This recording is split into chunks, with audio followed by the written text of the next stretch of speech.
Although I'd heard that the work of Pablo Neruda won him the Nobel Prize, for some strange reason I never came across his poems actually in text form until a couple of years ago, perhaps 3 years ago, when public libraries still had book sales.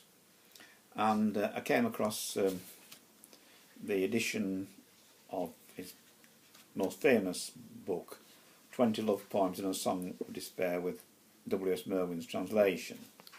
And I wondered why on earth I'd never read his poems before. By some strange trick of fortune, when I was 10 years old, the primary school I attended in Leeds taught Spanish. I've never heard of any primary school ever teaching Spanish, and very few secondary schools teaching Spanish, although now, strangely, it is the world's fastest growing language. And that 1 year of Spanish, plus 4 years later studying Latin, makes Spanish quite easy for me to read when I'm looking at a bilingual text.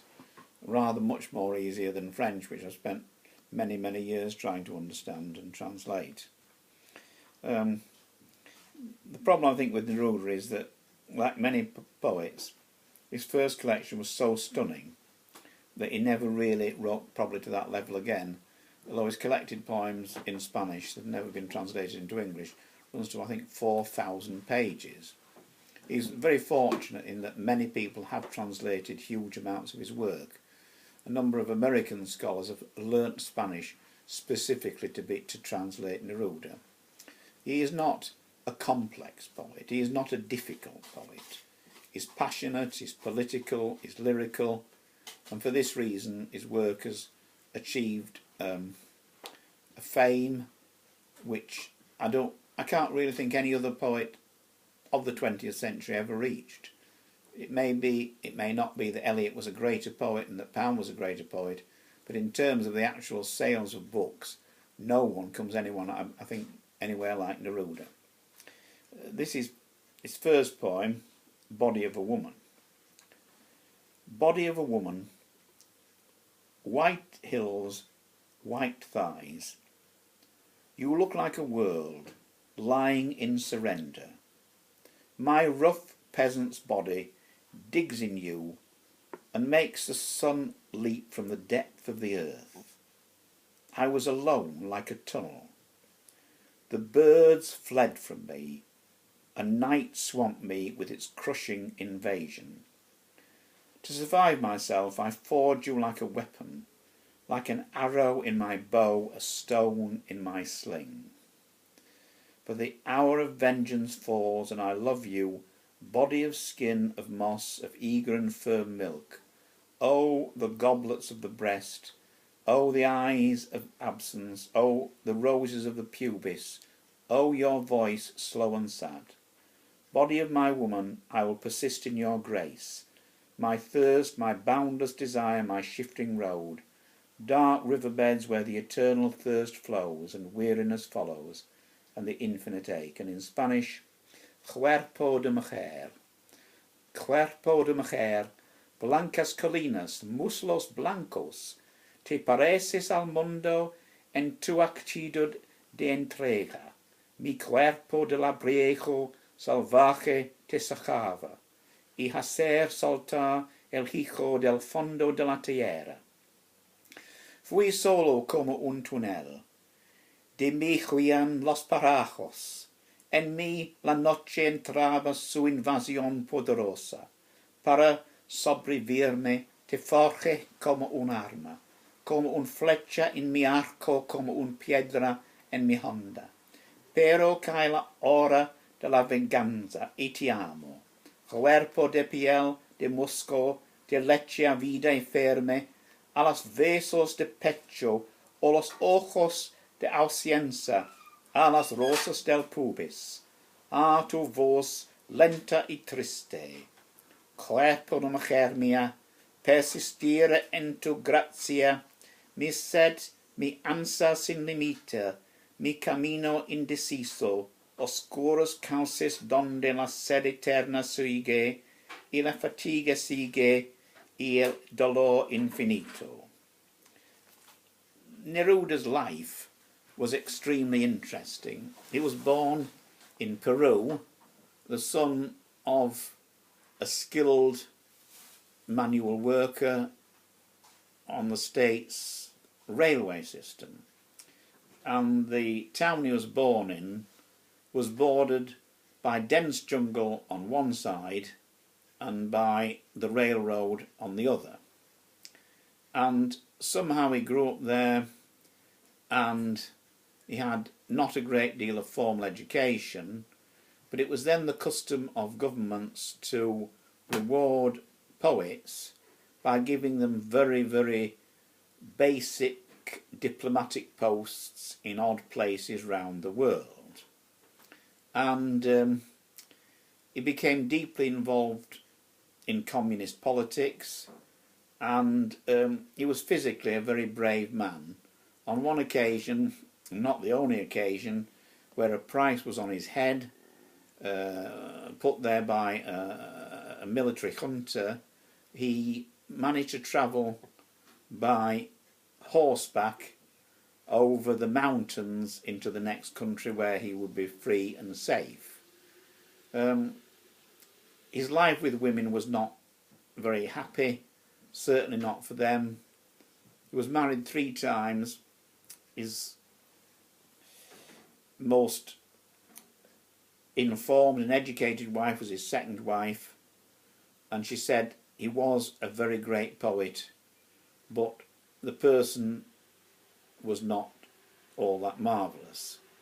But he was a very brave man, and eventually, right at the end of his life, when Allende became president of Peru, he was given the post of ambassador to France, but he only was in post for a few months before I think it was it Pinochet, one of the dictators, took power and immediately recalled him to be shot in front of a firing squad.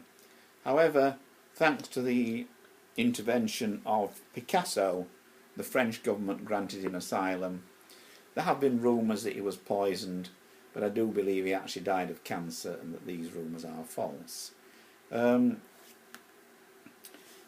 There is not really in his work any sense of progress. I mean, how can you really go from that beginning? I'll read a little bit of the last poem of that collection, which is the Song of Despair. The memory of you emerges from the night around me. The river mingles its stubborn lament with the sea. Deserted like the wharves at dawn, it is the hour of departure, O deserted one. Cold flower heads are raining over my heart. O pit of debris, fierce cave of the shipwrecked. In you the wars and the flights accumulated. From you the wings of the sea songbirds rose. You swallowed everything like distance, like the sea, like time. In you everything sank. It was the happy hour of assault and the kiss. The hour of the spell that blazed like a lighthouse. Pilot's dread, fury of a blind diver, turbulent drunkenness of love. In you everything sank. In the childhood of mist, my soul, winged and wounded, lost discoverer. In you everything sank. You girdled sorrow, you clung to desire. Sadness stunned you, in you everything sank. I made the wall of shadows draw back. Beyond desire and act, I walked on. O flesh, my own flesh, woman whom I loved and lost, I summon you in the moist hour.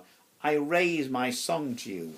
Like a jar you house the infinite tenderness, and the infinite oblivion shattered you like a jar. There was the black solitude of the islands, and there, woman of love, your arms took me in. There were thirst and hunger, and you were the fruit. There were grief and ruins, and you were the miracle. Ah, woman, I do not know how you could contain me in the earth of your soul, in the cross of your arms. How terrible and brief was my desire of you, how difficult and drunken, how tense and avid. Cemetery of kisses, there is still fire in your tombs, still the fruited boughs burn, pecked at by birds. Oh, the bitten mouth, oh, the kissed limbs, oh, the hungering teeth, oh, the entwined bodies, oh, the mad coupling of hope and effort in which we merged and despaired, and the tenderness light as water and as flower, and the words scarcely begun on the lips. This was my destiny, and in it was the voyage of my longing, and in it my longing fell. In you everything sank. O pit of debris, everything fell into you. What sorrow did you not express? What wave did not drown you? From billow to billow you still called and sang, standing like a sailor in the prow of a vessel. You still flowered in songs, you still broke in currents, O pit of debris, open and bitter well. Pale, blind diver, luckless slinger, lost discoverer, in you everything sank. It is the hour of departure, the hard, cold hour, which the night fastens in all the timetables. The rustling belt of the sea girdles the shore. Cold stars heave up. Black birds migrate. Deserted like the wharves at dawn, only the tremulous shadow twists in my hands. O farther than everything, O farther than everything, it is the hour of departure, O abandoned one.